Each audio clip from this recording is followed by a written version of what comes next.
রাস্তার মধ্যে মজাটা না আবর্জনা রাখে কাড়ারে রাস্তাঘাট পরিষ্কার রাখবি সামনে দেয় সব আবর্জনা দেখলে খালি ধরে বাইরে বিশালা করে রে এমএলএ থেকে সাদাটা দিছে না ভাই দেয় না যাও ওদের শালায় তার তুই এদিকে আয়, এই শালার মতো এদিকে আয়। আর ধরে লে হ্যাঁ ভাই আইতেছি ভাই আইতেছি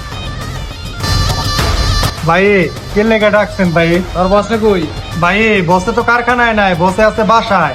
বাসায় গেলে চা পানির ব্যবস্থা আছে, চলেন। আয় ওর বাসায় যা ভাই ভাই ভাই ওদের বসতে বসতে ভাই ভাই ভাই হ্যাঁ আইসে সামদানি তো। ইয়ো কারখানা এলাকার মধ্যে কারখানা করতেছেন চাঁদা মাথা দিতেছেন না কাহিনী কি চান্দা দিতে আছি, বাসায় আন, চা পানির ব্যবস্থা আছে। ভাই আইন এদিক দে এদিক দে। ये सब क्या देखना पड़ रहा ও বাবা বাবা গো ওই যে মাথা আমার মা গো কি হলো এই গাড়ি ঘুরা আরে গাড়ি তো স্টার্ট হয় না এই এলাকার মধ্যে বেশি আগে সাদাপাতি চলে না মারি গেলি কখন আরে মার খেলতে হইব গাড়ি ঘুরা তাড়াতাড়ি যা